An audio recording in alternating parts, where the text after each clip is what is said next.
านกระทิงหลงตอนนี้มีเรื่องของเสือสมิงหรือเสือผี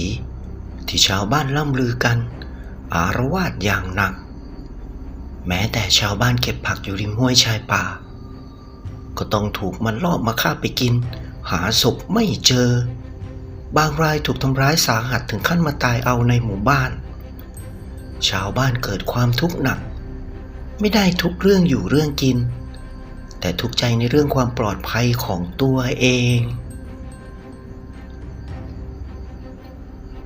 เขิดและชามก็ว่างเว้นจากการเอาเนื้อไปแลกไปขายที่หมู่บ้านเพราะว่าชาวบ้านเกิดความสงสัยในการเข้าป่าหาล่าสัตว์ของพวกเขาแต่ถึงแม้จะไม่เอาเนื้อลงไปแลกข้าวแลกเกลือ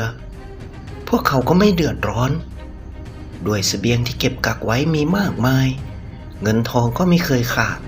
ออกจะมีมากมายมหาศาลขั้นเศรษฐีด้วยซ้ำ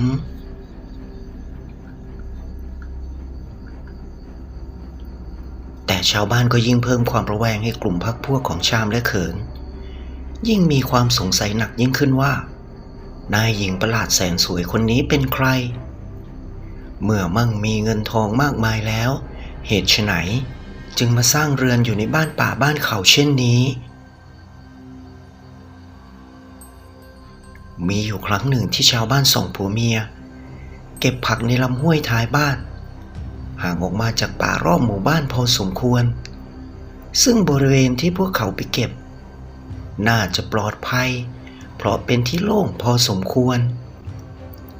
แต่แล้วขณะที่สองผัวเมียกำลังเก็บผักอยู่นั้นทั้งคู่ก็ได้กลิ่นสาบสางลอยมาจากทางป่าทึบพวกเขารู้ดีว่านั่นเป็นกลิ่นสาบของเสืออย่างแน่นอนพวกเขารีบจูงมือกันวิ่งเข้าหมู่บ้านด้วยความกลัวแต่แล้วเหมือนว่าจะช้าเกินไปทางป่าที่มองเห็นห่างจากพวกเขาออกไปประมาณ40 เมตรพุ่มไม้สั่นไหวอย่างรุนแรงร่างของเจ้าป่าตัวใหญ่พ่วงพีก็กระโจนออกมาจากชายป่านั้นอย่างรวดเร็วพรวดเดียว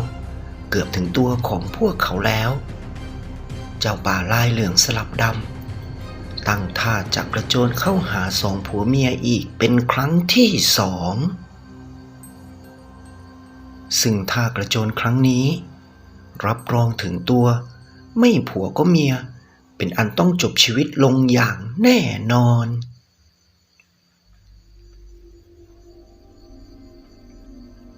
ก่อนที่มันจะกระโจนเข้าใส่คนทั้งสองก็มีเสียงกำมนาฏของปืนลูกซองดังขึ้น1 นัดลูกปืนโดนเข้าซอกขาหน้าของเจ้าเสือใหญ่ตัวนั้นอย่างจังมันกระเด็นเฉไปข้างๆทางขวาหล่นลงพื้นดังตุ๊บนอนตีแปงอยู่ครู่เดียวก็ลุกขึ้นมาคำรามลั่นหันหลังกระโจนหายเข้าไปในป่าทึบที่มองเห็นอยู่ข้างหน้าอย่างรวดเร็วลูกปืนทำอะไรมันไม่ได้แต่ทำให้มันเจ็บๆคันๆไปเท่านั้นสองสามีภรรยามองไปทางต้นกำเนิดของเสียงปืนนั้นก็เห็นร่างระหงในชุดสีดำแบบธรรมะทแมงมวยผมไว้บนหัวอย่างสวยงามมือถือปืนลูกซองเล็งตามเสือตัวนั้นอยู่ไม่นานก็ลดปืนลงแล้วเดินเข้ามาหาคนทั้งสองเมื่อสองผัวเมียเห็นหน้าได้อย่างชัดเจนจึงได้รู้ว่าผู้หญิงคนนี้สวยงามเหลือเกินงามแบบที่พวกเขาตั้งแต่เกิดมาเพิ่งเคยเห็นเป็นครั้งแรกผู้เป็นเมียพูดขึ้นว่านายหญิงใช่ไหมจ๊ะผู้หญิงที่สวยปานเทพธิดาคนนั้นพยักหน้ายิ้มให้แล้วก็เอ่ยขึ้นว่ารีบกลับบ้านไปเถอะจ๊ะแถวนี้ไม่ปลอดภัยเมื่อพูดจบเธอก็ทำท่าจะเดินเข้าไปในป่าทางที่เสือตัวนั้นกระโจนเข้าไปสองผัวเมียเลยเอ่ยถามขึ้นเกือบพร้อมกันว่านายหญิงผู้มีพระคุณเราสองคนขอถามชื่อนายหญิงหน่อยได้ไหมจะได้จดจำไว้หญิงสาวแสนสวยหยุดยืน หันหน้ามามองคนทั้งสองยิ้มให้แล้วตอบไปว่าโซเฟียฉันชื่อโซเฟียแล้วก็เดินก้าวเท้าเข้าไปในป่าใหญ่ที่อยู่ข้างหน้าอย่างไม่สะทกสะท้านเกรงกลัวสิ่งใดเลยปากคนยาวกว่าปากกาสองผัวเมียเมื่อมาถึงหมู่บ้านก็เล่าเรื่องที่เกิดขึ้นกับตนเองให้คนในหมู่บ้านฟังบอกแม่เทพธิดานายหญิงไปช่วยพวกเขาไว้พวกเขาเห็นหน้าเธออย่างใกล้ชิดสวยงามอย่างไม่มีที่ติที่สำคัญพวกเขารู้จักชื่อของเธอด้วยชาวบ้านหลายคนเงียบฟังต่อว่าสองผัวเมียจะบอกว่าชื่ออะไรแต่ปรากฏว่าสองผัวเมียไม่เล่าต่อบอกว่านายหญิงอาจจะไม่อยากให้พวกเขาบอกใครว่าเธอชื่ออะไรก็เป็นได้จนชาวบ้านหลายคนสะบดด่าเซ้าซี้อยู่นานบางคนเอาผลไม้เอาขนมน้ำหวานให้กินจนหนำใจสองผัวเมียจึงบอกว่านายหญิงชื่อโซเฟีย2 วันต่อมาได้มีนักท่องเที่ยวเป็นชาวต่างชาติเป็นชาติทางยุโรปเข้ามาจ้างพรานนำทางเพื่อท่องเที่ยวชมความงามในป่าพวกเขาหาจ้างพรานนำทางอยู่เป็นวันก็ไม่มีใครนำทางเข้าป่าในช่วงนี้ชาวบ้านบอกว่าในป่าตอนนี้ไม่ปลอดภัยมีเสือผีเสือสมิงออกอาละวาดนักท่องเที่ยวพวกนั้นหัวเราะเยาะชาวบ้านหาว่างมงายขี้ขลาดตาขาวพวกเขามากันทั้ง5 คนมีปืนลูกซองครบมือล้วนแต่เป็นลูกซอง5 นัดกันทั้งนั้นจะกลัวอะไรกับไอ้สัตว์หนังบางอย่างเสือในเมื่อไม่มีคนนำทางในเช้าของวันต่อมาพวกเขาก็ตัดสินใจเดินเข้าป่าไปเองโดยไม่ง้องอนพวกชาวบ้านเพราะพวกเขาถือว่าเป็นนักผจญภัยผ่านมาหลายป่าที่ว่ากันดารร้ายกาจพวกเขาก็ผ่านกันมาแล้วทั้งนั้นชาวบ้านมองตำหลังหนุ่มนักท่องเที่ยวห้าวทั้ง5 คนเดินหายเข้าไปทางป่าทิศตะวันตกของหมู่บ้านซึ่งถือว่าเป็นป่าที่รกชัดกว้างใหญ่หาที่สิ้นสุดไม่ได้ชาวบ้านได้แต่ภาวนาให้พวกเขาปลอดภัยออกจากป่ามากันทุกคนตอนสายของวันต่อมามีชาวบ้านร้องเอะอะโวยวายขึ้นทางท้ายหมู่บ้านทางทิศตะวันตกนักท่องเที่ยว2 คนตัวโชกไปด้วยเลือดบาดแผลเต็มตัวล้วนเกิดจากเขี้ยวเล็บทั้งสิ้นนอนหายใจรวยรินเหมือนกำลังจะสิ้นใจชาวบ้านช่วยกันแบกกันหามเข้ามาที่บ้านของนายบ้านด้วยความทุลักทุเลนายบ้านบอกให้ลูกบ้านที่เป็นชายหนุ่มรีบวิ่งไปหาเขินและชามเพื่อขอความช่วยเหลือมิงั้นนักท่องเที่ยวชาวต่างชาติ2 คนนี้ไม่รอดอย่างแน่นอนไม่นานเลยทีเดียวชามและเขินก็วิ่งกระหืดกระหอบตามหลังหนุ่มชาวบ้านนั้นมาพร้อมกับยาที่เคยใช้รักษาชาวบ้านเมื่อทั้ง2 คนมาเห็นคนเจ็บก็รีบนำยามาสมานแผลและให้ยาที่เป็นน้ำสีเขียวให้2 คนนั้นดื่มกินเข้าไปด้วยเพราะอาการดูจะโคม่ามากเวลาผ่านไปเป็นชั่วโมงเลือดหยุดไหลแล้วแต่นักท่องเที่ยว2 คนยังไม่มีทีท่าว่าจะฟื้นขึ้นมาเพราะพวกเขาคงนอนสลบอยู่ท้ายบ้านตั้งแต่ตอนค่อนรุ่งของเมื่อคืนจึงทำให้อาการหนักซึ่งยาที่นำมารักษาอาจจะช่วยได้หรือไม่ได้ก็สุดที่จะรู้ชามหันไปกระซิบกับเขินว่าอาการหนักขนาดนี้สงสัยต้องพึ่งพานายหญิงแล้วล่ะเขินพยักหน้าช้าๆแต่ก่อนที่ทั้ง2จะทำอะไรต่อนักท่องเที่ยวคนหนึ่งก็เหมือนจะฟื้นขึ้นมา ปากก็พร่ำเป็นภาษาประจำชาติของตัวเองออกมาด้วยอาการหวาดกลัวเหมือนแสดงลักษณะอาการถึงพระเจ้าถึงเทพที่ปกปักรักษาพวกเขาด้วยเมื่อนักท่องเที่ยวคนนั้นได้สติก็มองไปรอบๆและร้องออกมาเหมือนแสดงความดีใจอย่างที่สุดที่ตอนนี้เขาอยู่ท่ามกลางของชาวบ้านแล้วไม่ได้อยู่กลางป่าพวกเขาพูดไทยได้ชัดพอสมควรเพราะท่องอยู่ป่าเมืองไทยมานาน 4-5 ปีจึงทำให้พูดไทยได้ค่อนข้างชัดเขาพูดขึ้นมาเป็นคำแรกที่ทุกคนฟังรู้เรื่องว่าผู้หญิงสาวสวยอยู่กับเสือเขาพูดได้แค่นั้นก็หยุดก้มสำรวจบาดแผลตัวเองซึ่งตอนนี้มีผงสีขาวหม่นโรยอยู่ทั่วตัวไปหมดนี่อะไรเขาถามขึ้นด้วยความงงชาวบ้านบอกเขาไปว่าเป็นยาของนายหญิงใช้รักษาแผลสมานแผลหยุดเลือดได้ชะงักนักแล้วในเวลาต่อมาอีกไม่นานเพื่อนของเขาก็ฟื้นขึ้นมาด้วยอาการงงเหมือนกันจนเขาต้องอธิบายให้เพื่อนเขาฟังเป็นภาษาบ้านเกิดของพวกเขาชาวบ้านฟังไม่รู้เรื่องเมื่อได้สติชาวบ้านก็หาน้ำหาข้าวให้พวกเขากินเพื่อให้เรี่ยวแรงฟื้นขึ้นมาหน่อยแม้จะระบมไปด้วยพิษบาดแผลก็ยังดีกว่าไม่ได้กินอะไรเลยเมื่อกินข้าวกินปลาเสร็จเขาก็เริ่มเล่าเรื่องราวที่เกิดขึ้นให้ฟังเขาแนะนำตัวว่าเขาชื่อจอห์นและเพื่อนที่นอนเจ็บอยู่นั้นชื่อไบรอันจอห์นบอกว่าในตอนกลางคืนของคืนที่พวกเขาเข้าป่าใหญ่ไปนั้นพวกเขาก่อไฟนอนข้างโขดหินใหญ่ที่มีต้นไม้ใหญ่ต้นหนึ่งขึ้นปกคลุมหนาทึบซึ่งพวกเขาคิดว่าบริเวณนั้นเป็นทำเลที่ปลอดภัยและดีที่สุดขณะที่พวกเขากำลังล้มตัวลงนอนก็มีหญิงสาวชาวบ้านนางหนึ่ง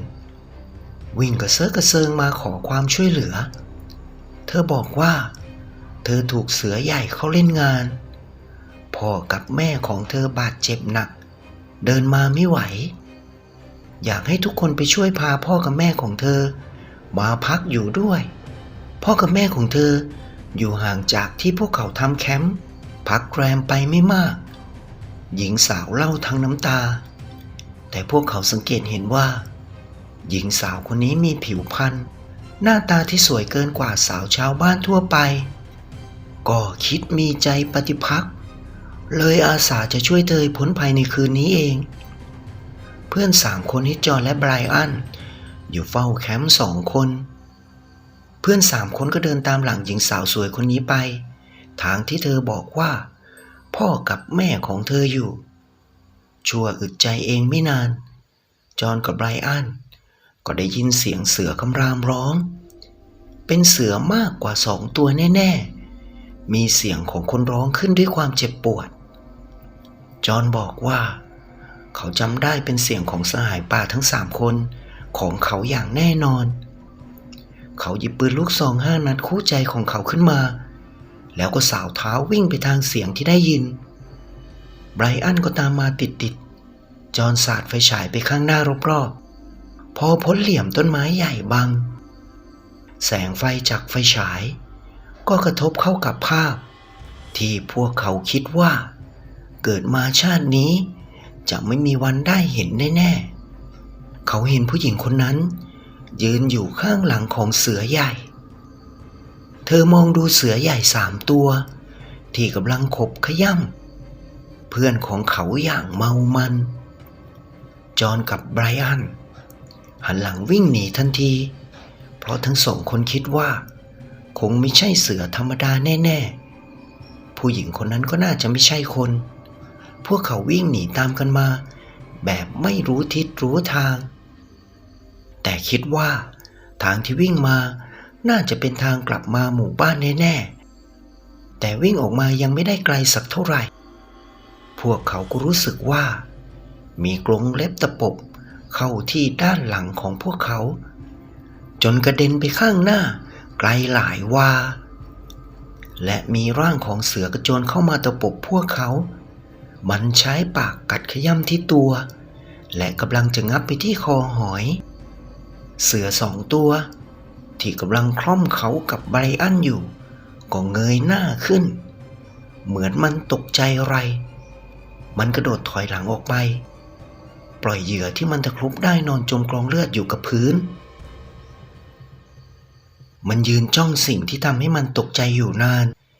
แล้วก็กระโจนหายเข้าไปในป่าจอห์นบอกว่าเขาใช้เรี่ยวแรงครั้งสุดท้ายก่อนจะหมดสติหันหน้าไปมอง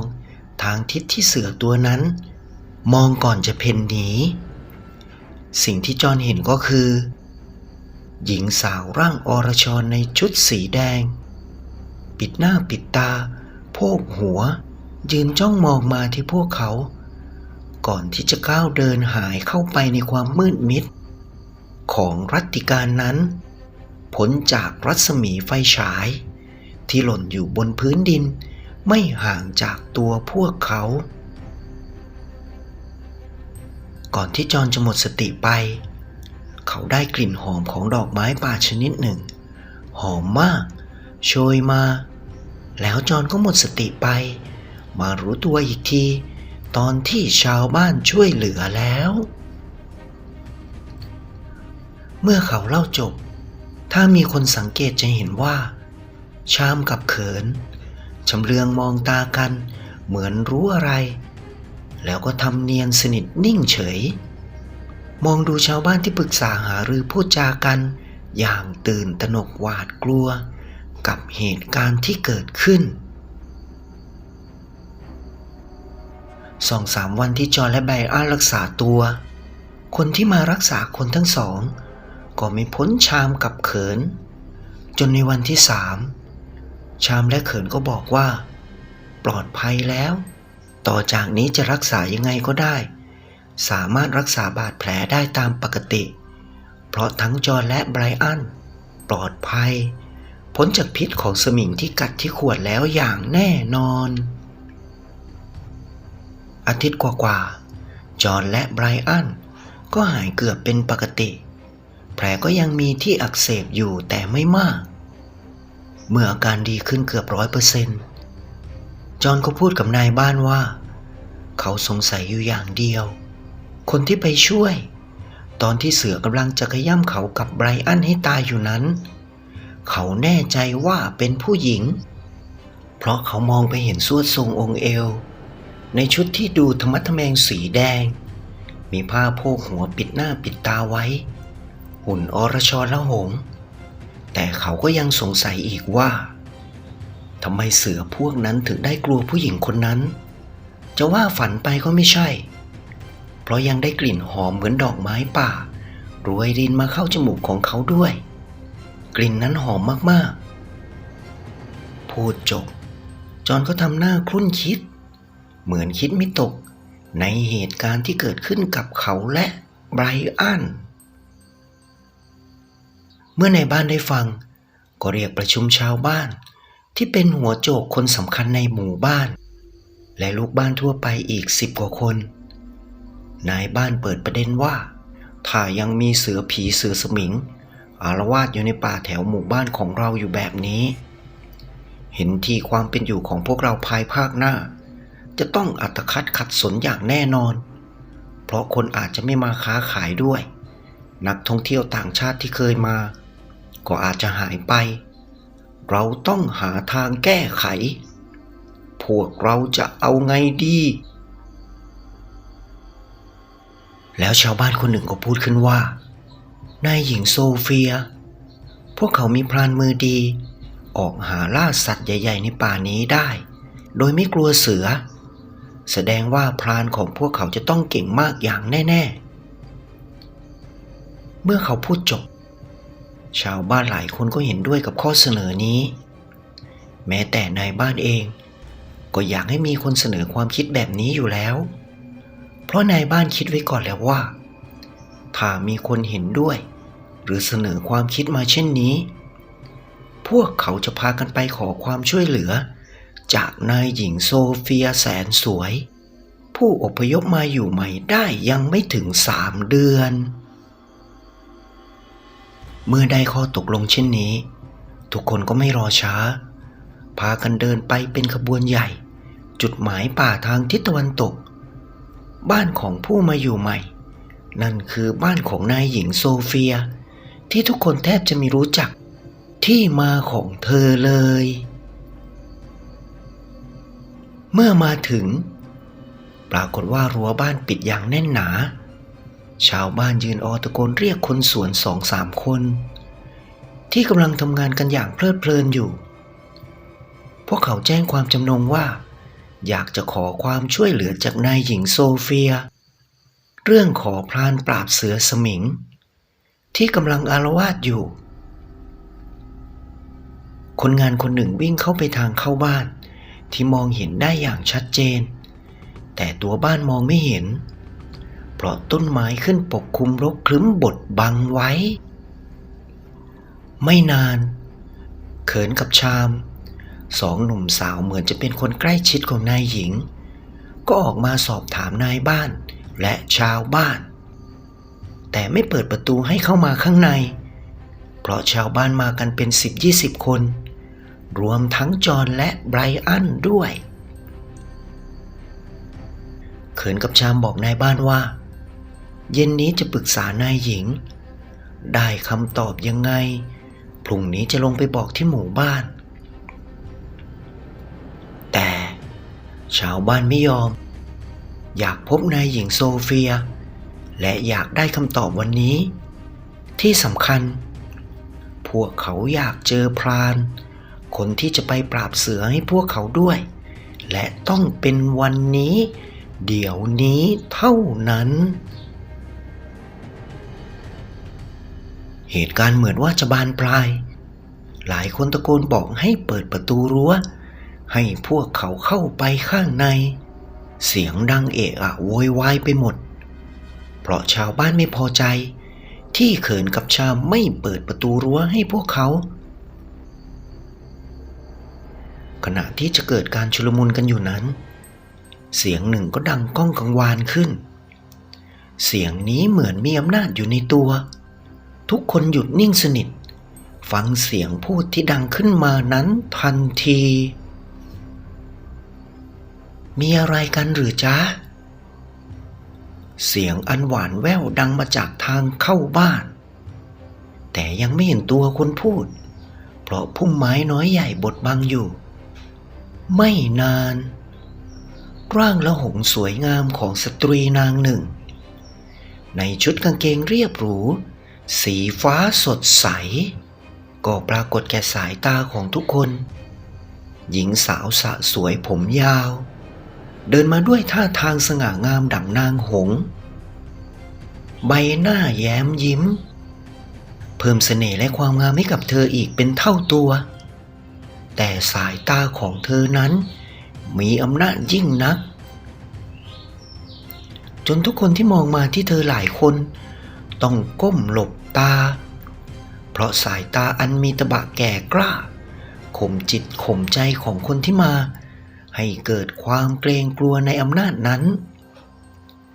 ขณะนายบ้านเมื่อเห็นสายตาของเธอแล้วก็ต้องพูดแบบตะกุกตะกักแบบขาดความเชื่อมั่นไปว่าเปล่าพวกเรามาขอความช่วยเหลือนายหญิงตอนนี้ทุกคนที่มาเห็นประจักษ์ชัดแก่สายตาตัวเองแล้วว่าข่าวที่เขาล่ำลือกันว่านายหญิงโซเฟียสวยมากเป็นเรื่องจริงอย่างที่สุดจอห์นและไบรอันมองตาค้างแต่ไม่เชื่อสายตาว่า